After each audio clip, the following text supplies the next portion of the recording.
Bismillahirrahmanirrahim. Assalamualaikum warahmatullahi wabarakatuh. Alhamdulillahi wa kafa. Wassalatu wassalamu ala rasulina al-mustafa wa ala alihi wa sahbihi ahli sidqi wal wafa. Ashhadu an la ilaha illallah wahdahu la syarika lah. Wa ashhadu anna sayyidana wa nabiyyana Muhammadan abduhu wa rasuluhu la nabiyya ba'dah. Allahumma salli wa sallim wa barik ala sayyidina Muhammadin al-Fatiha lima ughliq wal khatimi lima sabaq nasiril haqq bil haqqi wal hadi ila siratikal mustaqim wa ala alihi wa sahbihi haqqa qadrihi wa miqdarihil azim, amma ba'du. Qalu subhanaka la ilma lana illa ma 'allamtana innaka antal alimul hakim. Rabbi shrah li sadri wa yassir li amri wahlul 'uqdatam min lisani yafqahu qawli bi rahmatika ya arhamar rahimin. Alhamdulillah, kita panjatkan puji dan syukur kehadirat Allah Subhanahu wa Ta'ala atas limpahan rahmat, taufik dan inayahnya yang begitu banyak sudah Allah berikan kepada kita. Di antaranya nikmat iman, nikmat Islam, serta nikmat sehat badan dan nikmat panjang umur, dan lagi masih banyak nikmat-nikmat yang lainnya. Sehingga saking banyaknya nikmat Allah berikan kepada kita, sampai saat dan detik ini di antara kita belum ada satupun yang sanggup untuk menghitung-hitung nikmat yang Allah berikan tersebut.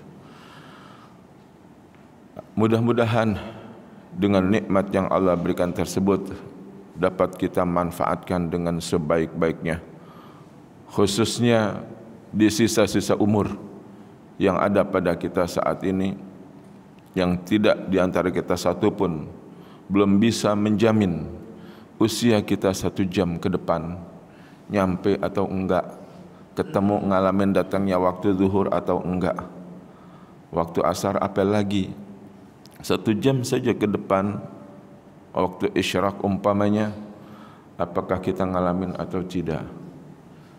Maka dari itu, selagi masih ada sisa umur, ada kesempatan untuk memperbaiki dan menambah daripada amal ibadah kita kepada Allah Subhanahu wa Ta'ala.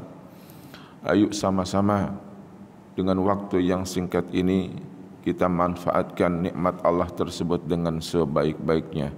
Mudah-mudahan kita hanya bisa berharap kepada Allah Subhanahu wa Ta'ala seperti biasa subuh pagi sebelum kita riyadhah, sebelum Bapak berolahraga, sebelum Bapak beraktivitas. Biasanya kan kalau Ahad pagi kita riyadhah, kita olahraga. Ada yang naik sepeda, ada yang jalan kaki, ada yang muterin jarum.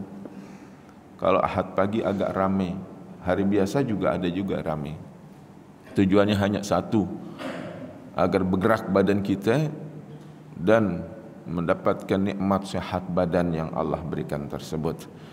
Jadi niatin ibadah olahraga tersebut agar tidak sia-sia apa yang Bapak lakukan, apa yang Ibu lakukan dari olahraga tersebut. Mudah-mudahan saya berolahraga pagi hari ini, niatin di dalam hati sambil kita mau pakai sepatu, mau jalan. Saya olahraga di pagi hari ini tujuannya untuk agar saya sehat, agar saya bisa bawa untuk ibadah kepada Allah Subhanahu wa Ta'ala.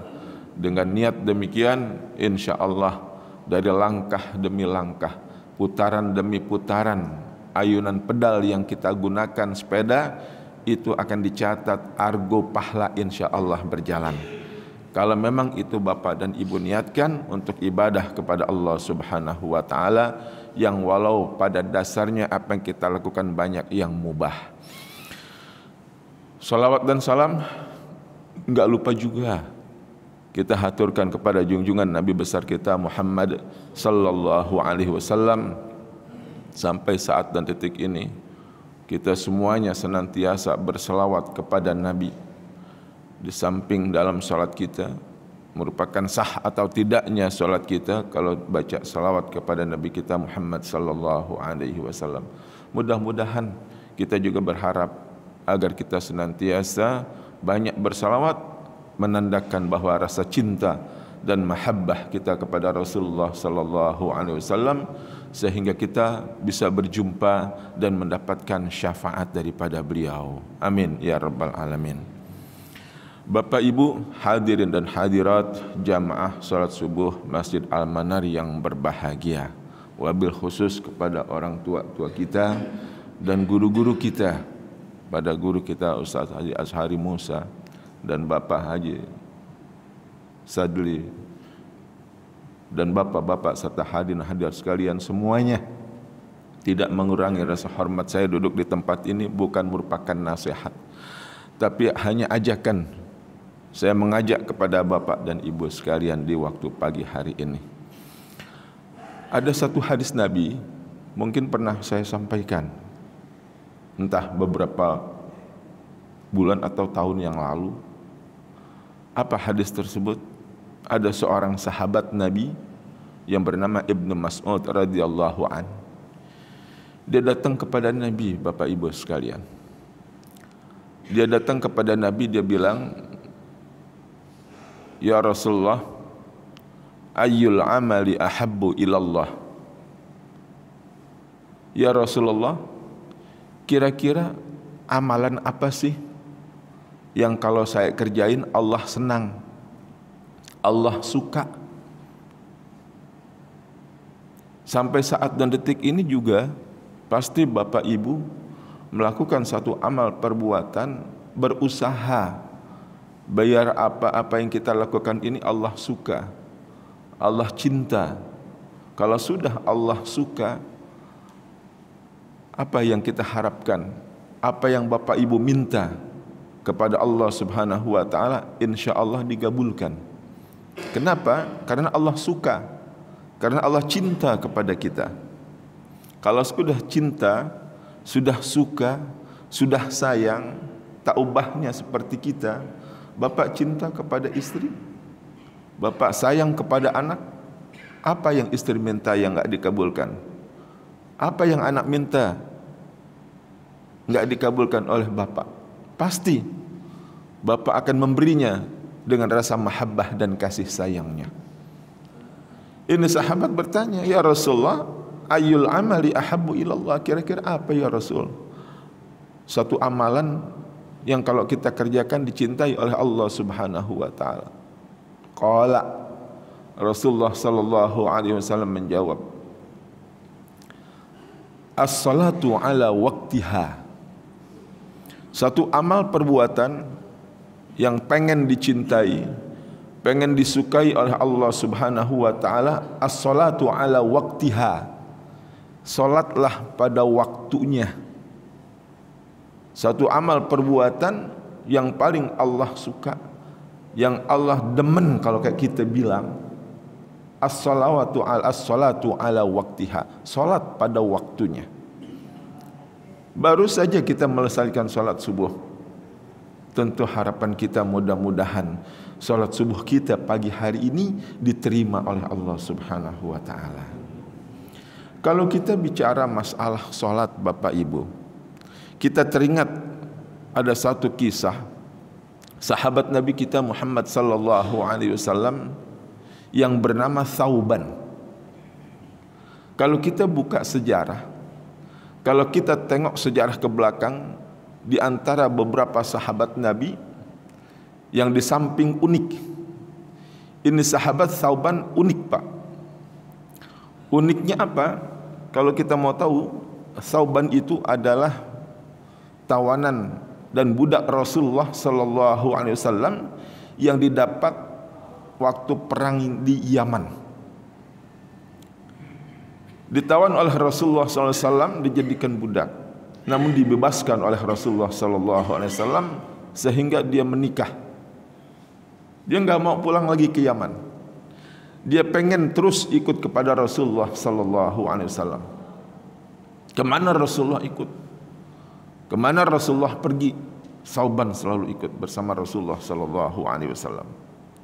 Sehingga beliau menikah, maka Sauban tidak lagi tinggal bersama Rasulullah. Dia tinggal di satu tempat. Namun satu perbuatan, satu pekerjaan yang dilakukan oleh Sauban itu orangnya senantiasa dia selalu menjaga sholat berjamaah. Uniknya, dia sholat berjamaah dia nggak pernah tinggal.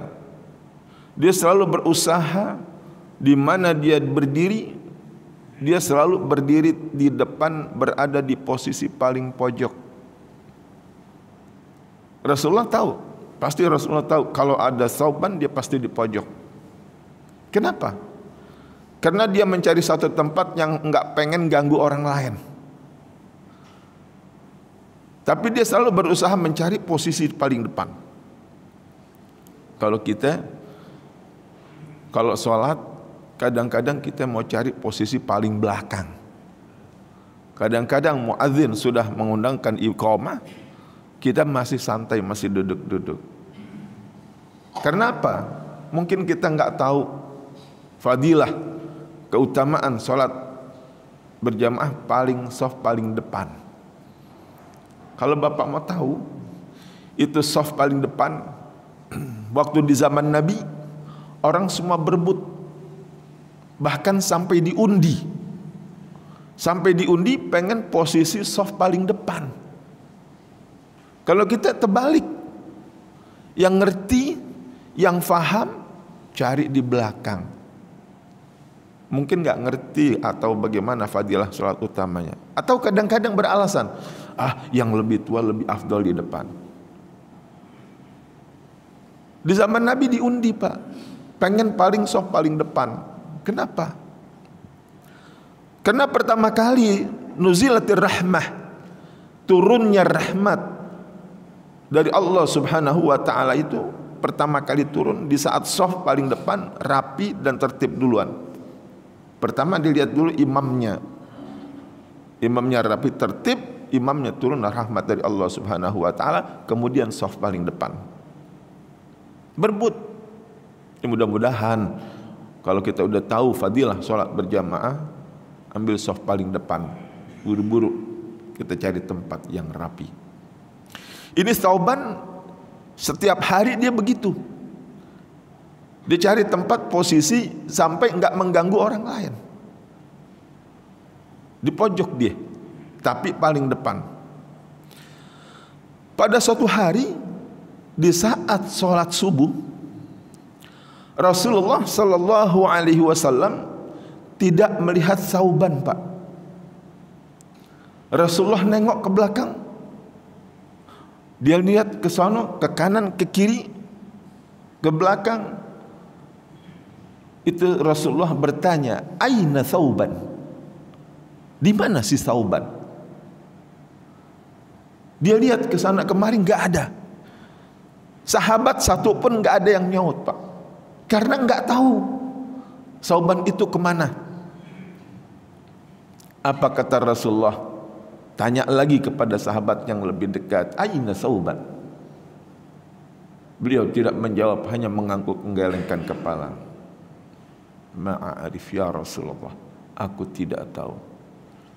Aneh bagi Rasulullah sallallahu alaihi wasallam, di saat itu Sauban tidak kelihatan. Karena setiap hari dan 5 waktunya Sauban enggak pernah lepas daripada Rasulullah untuk sholat berjamaah.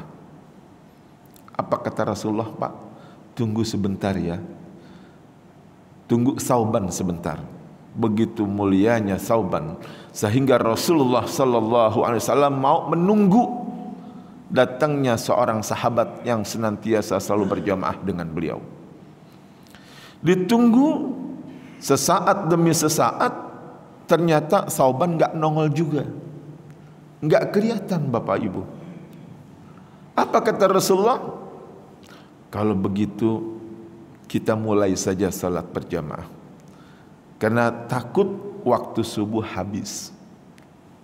Baik ya Rasulullah, salatlah berjamaah. dengan sahabat yang lainnya. Selesai sholat berjamaah, Rasulullah nengok lagi ke belakang, Pak. Mungkin ketinggalan, atau mungkin posisinya tidak ada di depan atau di belakang. Nengok lagi Rasulullah. Aina Sauban? Nengok semua saling pandang memandang. Kayak kita begitu, kalau ditanya, iya, mana dia Sauban nih? Dari tadi enggak kelihatan ya Rasulullah. Apa kata Rasulullah? Baik. Kalau begitu setelah sholat subuh, kita sama-sama cari di mana Sauban tinggal. Sepakat Nabi dan para sahabat berusaha untuk mencari sahabat yang dicintainya tersebut. Jalan, Pak. Pas gitu jalan, dia cari rumah Sauban. Itu jalan habis sholat subuh sampai waktu duha. Habis sholat subuh kan sekitar jam 5. Kita tadi jam berapa tuh? Subuh jam 5, jam 4 lewat 11. Kita sholat dah umpamanya 10 atau 20 menit. Berarti kan habis sekitar jam 4 lewat 40-an. Jalan Rasulullah bersama sahabat, cari dari waktu habis sholat subuh sampai duha. Kalau duha kan sekitar jam 8, Pak.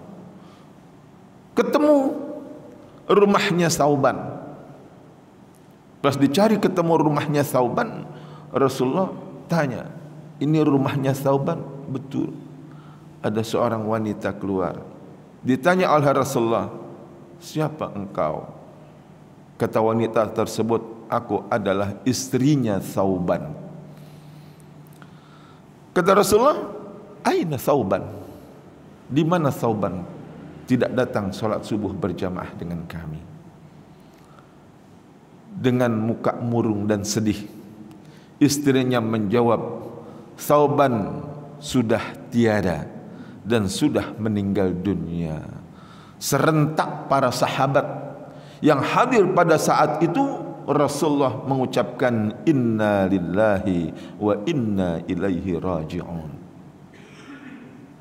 Berarti Sauban telah meninggal dunia. Saat itu pertama kali Sauban tidak sholat berjamaah.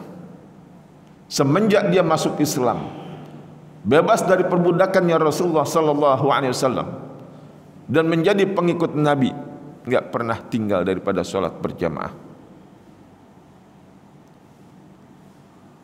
Tahu Pak, perjalanan Sauban dari rumahnya sampai sholat berjamaah kepada Rasulullah sallallahu alaihi wasallam, itu Sauban setiap hari dia sholat berjamaah menempuh perjalanan 3 jam.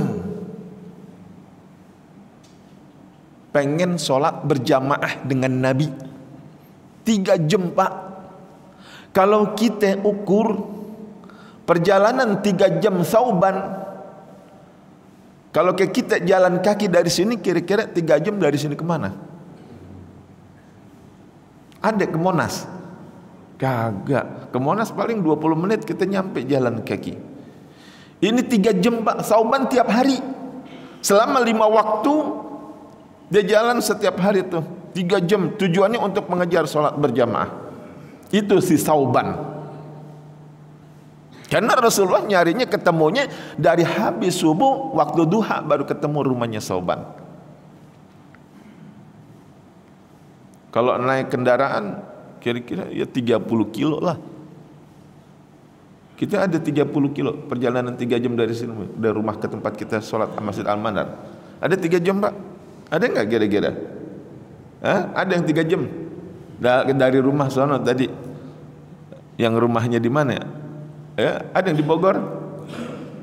Ada? Enggak ada, Pak ya. Kita enggak ada yang di Bogor. Yang paling jalan dari rumah ke kita paling 10 menit. 10 menit. Saya dari rumah kemari naik motor sekitar 10 menit. Enggak ada 10 menit. Kalau jalan kaki ya saya pernah coba. Dari rumah saya kemari Anur sekitar 15 menit jalan kaki santai pagi-pagi. Itu kagak ketemu orang. Kalau ketemu orang kita negor, sapa, diri lagi, ngobrol lagi, bisa tambah 5 menit. Ini Thauban 3 jam Pak perjalanan, tapi dia nggak lepas sholat berjamaah dengan Nabi. Bisa nggak kita tiru kayak begini? Akhirnya apa kata Rasulullah? Dia tanya sama istrinya Thauban, adakah pesan terakhir dari Thauban sebelum beliau wafat? Kata istrinya, ada ya Rasulullah. Ini yang membuat aku heran. Waktu dia sebelum wafat, selalu dia berucap, waktu dia sakratul maut, dia berucap apa? Dia bilang, kenapa tidak lebih jauh? Sambil dia berteriak, waktu nazak, dia berteriak, kenapa tidak lebih jauh? Setelah dia menjerit, dia berkata, kenapa tidak lebih jauh? Itu pertanyaan yang dia lontarkan pertama kali. Yang kedua, kata Thauban, setelah dia menjerit waktu sakratul maut, dia bilang apa? Kenapa tidak lebih baru dan lebih bagus? Yang ketiga, kenapa tidak lebih banyak? Kenapa tidak lebih banyak? Itu lontaran dari ucapan Thauban sebelum beliau wafat. Sahabat bertanya, itu tanda apa ya Rasulullah? Kata Rasulullah sallallahu alaihi wasallam, setiap kali manusia akan menemui yang namanya wafat atau meninggal dunia, itu semua amal kebaikannya ditampakkan oleh Allah Subhanahu wa taala. Rupanya si Thauban waktu mau meninggal dunia, Allah tampakkan amal kebajikannya. Waktu dia bilang, kenapa tidak lebih jauh? Karena Thauban setiap kali sholat 5 waktu, dia menempuh perjalanan kurang lebih 3 jam, dia merasa kurang. Karena setiap langkah yang dia lakukan mulai keluar dari rumah menuju tempat ibadahnya kepada Rasulullah sallallahu alaihi wasallam, itu dihitung pahalanya. Makanya dia merasa kurang. Kata Thauban, kenapa tidak lebih jauh aku punya tempat tinggal? Kira-kira kita kalau ketahuan begitu, pengen lebih jauh apa pengen lebih dekat Pak dengan masjid? Karena setiap langkah yang Bapak lakukan keluar dari rumah menuju masjid itu argo pahala jalan terus. Tak, tak, tak. Setiap langkah dihitung oleh Allah Subhanahu wa taala. Ini kadang-kadang kita mau sholat id saja, kita ngambilnya yang lebih jauh karena ada fadilahnya. Kalau Bapak mau sholat id, fadilahnya biasanya dianjurkan kita kalau mau sholat id, kita ambil jalan, jangan jalan pintas mau perginya, ambil jalan memutar agar lebih jauh, nanti pulangnya baru lewat ambil jalan yang terdekat. Id doang. Kalau sholat 5 waktu kira-kira begitu enggak kita? Kita Masya Allah ya Pak, kalau yang namanya sholat 5 waktu ya, yang namanya suara azan itu kumandang di mana-mana udah kedengeran. Ummi Maktum orangnya a'ma, buta, pernah datang kepada Rasul, ya Rasulullah, saya ini kondisi keadaan saya datang ke masjid ini perjalanan cukup jauh, mata saya buta ya Rasulullah. Ummi Maktum berharap mudah-mudahan dapat dispensasi dari Rasulullah. Apa jawab Rasulullah? Bagaimana dengan kondisi perjalananmu? Banyak onak, banyak kendala, binatang-binatang kecil yang buas, itu yang namanya kelabang dan kalajengking di padang pasir. Nggak ada yang kecil Pak, gede-gede. Bayangin kalau sekali ngantup tuh kalajengking, tuh kelabang kalau sekali ngantup bisa liwat. Tapi apa jawab Rasulullah? Ya Ummi Maktum, masih kau mendengar suara azan? Apa jawab Ummi Maktum? Masih dengar ya Rasulullah. Jilahuna. Kalau masih terdengar suara azan, datang kemari salat berjamaah. Umi Maktum manggut-manggut. Sami'na wa ata'na ya Rasulullah. Aku dengar dan aku taat. Kira-kira kita kedengaran gak suara azan? Oh, bukan kedengaran lagi. Dari Al-Maghfirah kedengaran, dari Al-Manar kedengaran, dari Al-Hidayah kedengaran, dari Musola Al-Barokah kedengaran. Bukan gak kedengaran, kedengaran, nyanter lagi. Tapi kadang-kadang kita mau masih entah dulu, besok aja sholat berjamaahnya, nanti aja dulu, kapan. Kalau kita bandingin dengan sahabat Rasulullah SAW, apalagi yang namanya Thauban, 3 jam perjalanan, 5 waktu dia nggak tinggalin. Itu pesannya, dia merasa waktu sakratul maut kenapa tidak lebih jauh? Dia masih kurang, Pak. 3 jam perjalanan masih kurang. Sahabat semua manggut-manggut. Thauban. Itu yang pertama. Yang kedua, kenapa tidak lebih baru dan bagus? Pernah suatu hari, di saat Thauban ingin keluar rumah, pada waktu itu musim dingin. Thauban memakai baju hangat. Yang baru dia pakai bagian dalam. Yang sudah agak lama dia pakai di bagian luar. Nanti dia pikir kalau sampai di masjid, kan 3 jam perjalanan dingin, Pak. Masya Allah, apalagi di Saudi dinginnya. Kita tanya guru kita kalau lagi musim dingin. Itu kalau orang lagi musim dingin ibadah haji, ya Pak, itu dinginnya bukan main, nggak kayak dingin di sini, di puncak masih kalah. Dinginnya sampai ke tulang. Bahkan kalau kita perhatiin tuh yang ibadah haji, mereka harus sedia yang untuk moles-moles ini bibir biar jangan pecah. Dia punya tumit jangan sampai retak-retak. Kalau udah retak-retak keluar darah, saking dinginnya dia. Sekarang itu dulu nggak ada apa-apa. Mau dikata tempat penginapan, gedung-gedung bertingkat belum ada. Rumah masih di bawah. Perjalanan cukup jauh, 3 jam dengan suasana dingin. Allahu Akbar. Thauban rupanya dia pakai baju yang baru di dalam, yang lama di luar. Keluar Thauban, pergi menuju untuk sholat berjamaah dengan Rasulullah SAW. Di saat Thauban ingin memasuki tempat ibadah kepada Rasulullah, di situ ada orang, Pak, yang menggigil kedinginan, nggak kuat dia. Rupanya hati Thauban merasa iba. Dia punya baju 2. Dia kasih baju bagian luar, ini ente pakai, insya Allah nggak dingin. Dipakai, dikasih baju yang lama. Rupanya itu Thauban waktu dia nazak ditampakkan oleh Allah Subhanahu Wa Taala pahalanya waktu dia ngasih baju yang lama. Pahalanya sekian. Dia merasa menyesal, kenapa tidak aku kasih yang baru? Kenapa? Dia merasa itu dia kasih yang lama, dia merasa cukup tadinya.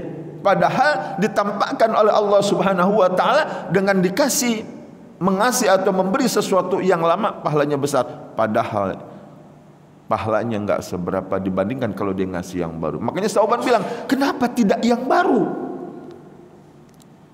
Kita kira-kira begitu nggak? Pasti sama. Yang lain kasih dia yang ini dulu, yang baru biar gue yang pakai. Gitu kan? Ya, nah ini jadi satu renungan buat kita semua. Itu yang kedua. Kemudian yang ketiga, Thauban mengatakan, kenapa tidak lebih banyak? Apa yang terjadi? Pada suatu hari, Pak, di saat Thauban, waktu dia akan sarapan, dia makan 1 buah roti. Waktu dia makan 1 buah roti, sebelum dia makan, ada seorang pengemis datang kepada Thauban. Ya Thauban, sudilah kiranya kau beri aku sarapan pagi hari ini. Kata Thauban, baik, ini aku punya 1 roti. Bagaimana kalau kita bagi 2? Seorang potong, kalau kita bilang kita punya roti, kita seorang potong.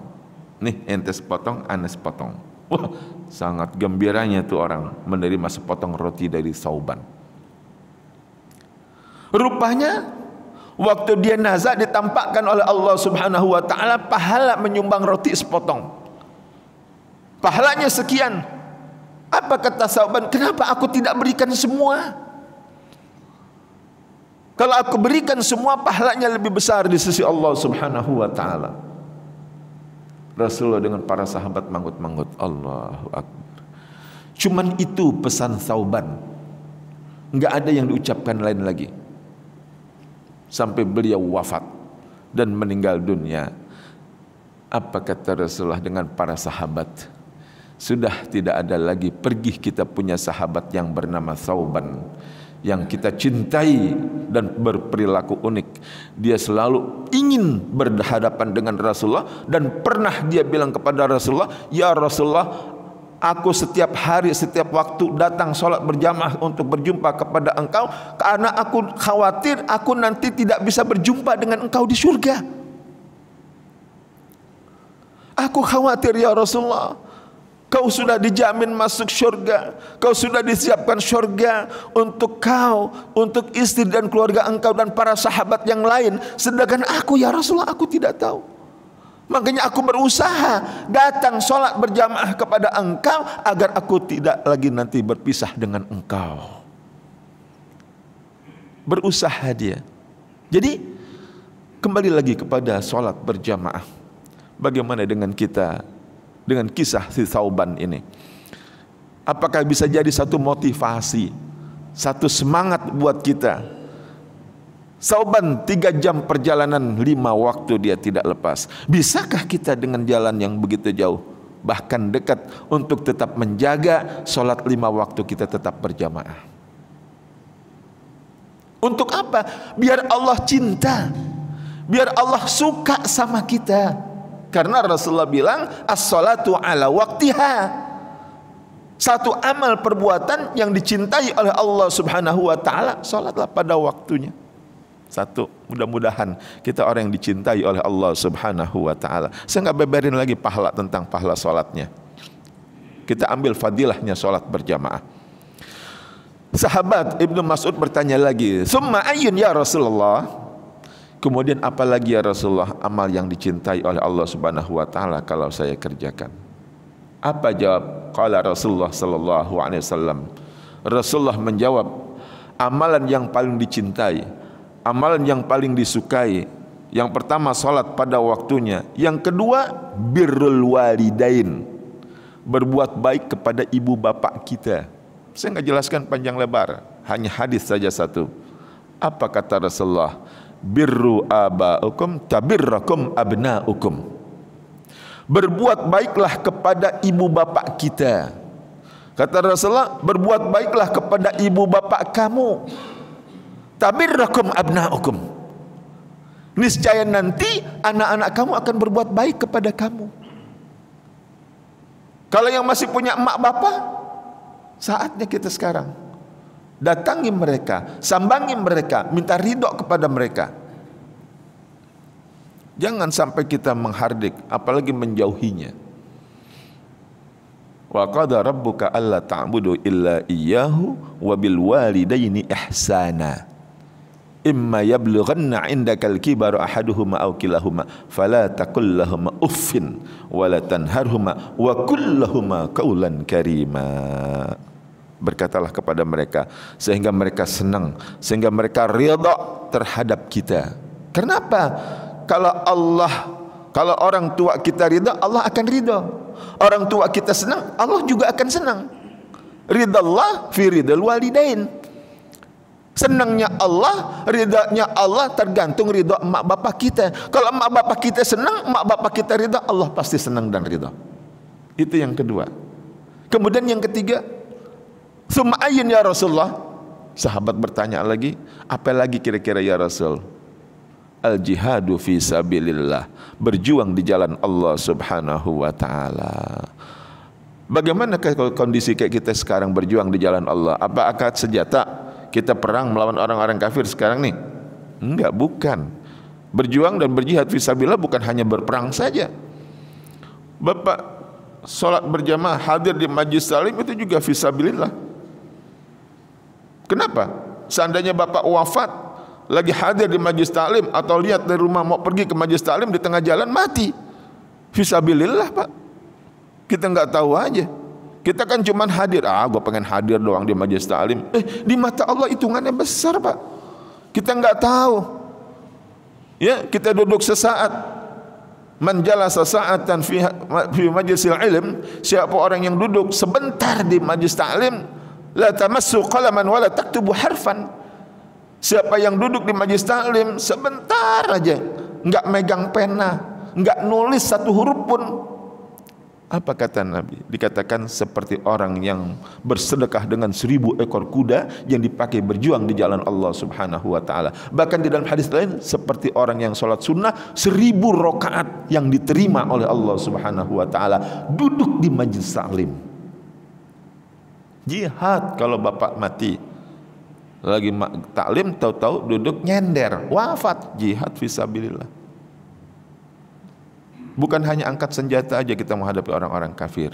Itu diantara 3 perkara amal perbuatan yang dicintai oleh Allah Subhanahu wa taala kalau bapak dan ibu kerjakan. Yang pertama tadi salat pada waktunya, yang kedua bikin senang hati ibu bapak kita, dan yang ketiga kita berjuang di jalan Allah Subhanahu wa taala. Yuk sama-sama di akhir-akhir hayat kita ini 3 perkara itu kita usahakan jangan sampai kita tinggal. Kalau kita pengen dicintai dan disukai oleh Allah Subhanahu wa taala. Sebab kalau Allah sudah suka, Allah sudah cinta, Allah senang sama kita, apa sih yang bapak minta enggak diturutin dan enggak dikabulkan? Mudah-mudahan kalau sudah termasuk orang yang dicintai, orang yang disukai oleh Allah Subhanahu wa taala, apa yang kita panjatkan, apa yang kita minta, insya Allah akan digabulkan oleh Allah Subhanahu wa taala. Amin ya rabbal alamin. Demikian pesan singkat dari saya sebagai pengisi kuliah subuh pada pagi hari ini. Insya Allah bermanfaat buat kita semua. Mohon kepada Allah Subhanahu wa taala, mudah-mudahan Allah panjangkan umur kita di dalam taat. Mudah-mudahan Allah berikan kita kesehatan dan afiat. Mudah-mudahan Allah berkahkan umur kita, Allah berkahkan waktu kita, dan Allah berikan semua keberkahan-keberkahan di saat kita masih hidup dan di dalam melaksanakan ibadah kepada Allah Subhanahu wa taala. Insya Allah kita minta kepada Allah permintaan terakhir. Ya Allah ya Rahman ya Rahim, kalau seandainya kami meninggal dunia, kalau seandainya kau ingin cabut umur kami, cabutlah kami di saat melakukan amal kebaikan, dan cabutlah kami dalam keadaan husnul khatimah. Amin ya rabbal alamin. Kurang lebihnya mohon maaf. Hadanallahu wa iyyakum ajma'in. Assalamualaikum warahmatullahi wabarakatuh.